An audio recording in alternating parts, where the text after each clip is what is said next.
Okay, today I am making Rhubarb Crunch or Rhubarb Crisp. I just picked this from the garden. Now, the original recipe I got from my mom. I'm not sure if she got it from my grandma or if she found it somewhere, but I have just kind of modified the recipe to my personal taste and the types of ingredients that I like to cook with, which, that's generally how you do everything. So the first thing I'm going to do is I need to cut up 6 cups of rhubarb. The recipe calls for 4, but I like more rhubarb. I really enjoy rhubarb, so I go with more is better. If you don't like that much rhubarb, maybe go with less, or if you like rhubarb a bit more than I do, maybe you want to add, 8 cups instead of 6. But this is the first thing I'm doing. Actually, technically, the first thing I did is I preheated my oven to 350 degrees, and I buttered an 11 or a 9 by 13 baking dish. I think my mom used a smaller. She used, let me see. My mom used the 8.5 by 11 inch baking dish, but she did use less rhubarb and a little bit less flour and oatmeal. So, but I use a 9 by 13. We're gonna go ahead and get all these cut up. Sometimes some of these bigger pieces I will also cut vertically just so that they're nice and bite-sized, but I'm going to get this cut up to 6 cups and then we will move on to the next step. Okay, before we move on to the next step, I just wanted to point out that rhubarb freezes really well. So if I have my 6 cups here and this was extra, I just chopped it and I'm going to freeze it in these extreme freeze containers. I have these listed on my Amazon store if you're interested. Otherwise, a Tupperware container, a Ziploc bag, any of that works. Now I'm just going to use flour in this rhubarb crisp because we don't really like the texture of oatmeal in our crisps, so we don't use oatmeal. If you like having oatmeal in your crisp, feel free to sub in about 3/4 of a cup of oatmeal, replacing the same amount of flour. But I am going to do 2 cups of flour in here. And I use einkorn flour, but that's just a personal preference. Doesn't really make a difference if you would like to sub out a different type of flour. And then I also use maple sugar. My mom likes brown sugar in her crust mix. Again, this is just personal preference.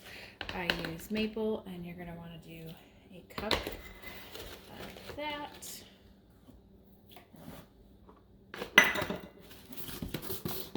And then we are going to do a cup of butter. This one is a little bit melty. Just room temperature is fine. I had to pop that one in the microwave because it was frozen.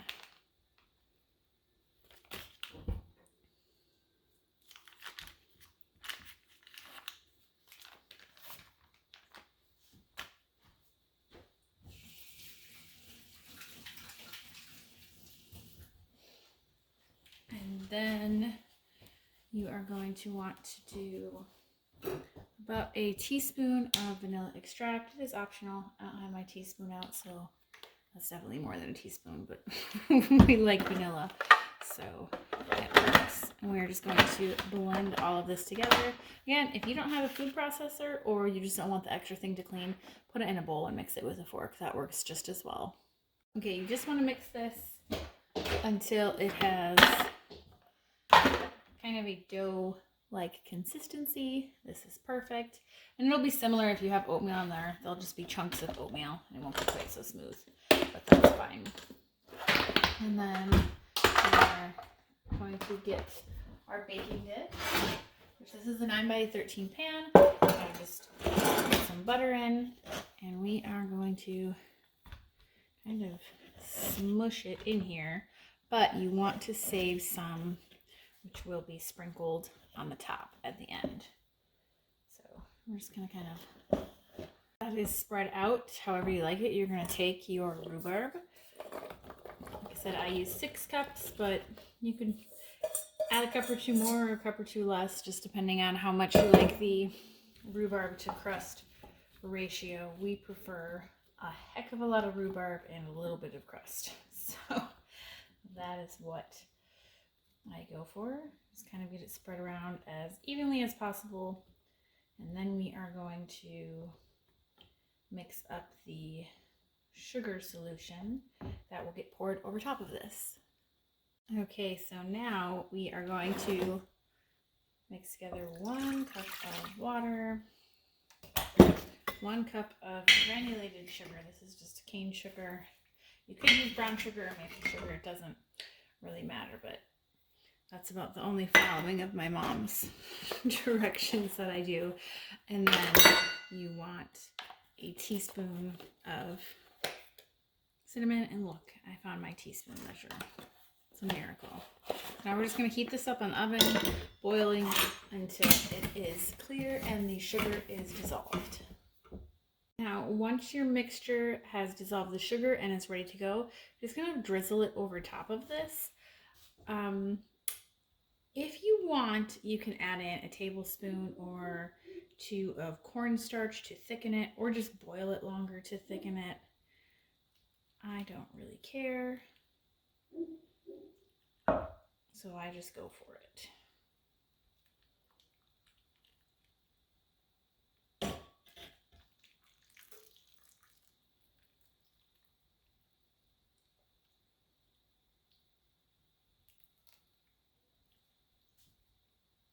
And now we're just going to take clumps of that leftover dough and drop it in here, kind of in varying sizes and spots. And this will soak up a little bit of that liquid. If you had oatmeal in it, it would definitely soak up more of the liquid. But otherwise, that's just going to kind of caramelize in the oven and turn into delicious goodness. Now, if some of the flour didn't get all mixed in, it's not the end of the world. It will get mixed in with the liquid here as it cooks. So now I'm going to pop this into the oven that has been preheated to 350 degrees, and it will sit in there for about an hour until all the little pieces of crust are nice and cooked and the liquid is kind of thickened and caramelized. So here's the final product. You want to let this cool for 20 to 30 minutes just to make sure you're not going to burn yourself, because all of that caramelized sugar on the inside will be very, very hot. It's great to eat. Just, slice it up into bars like this, or it's really, really good if you put some homemade ice cream on top of it. So I hope you guys give it a try. Thanks for watching.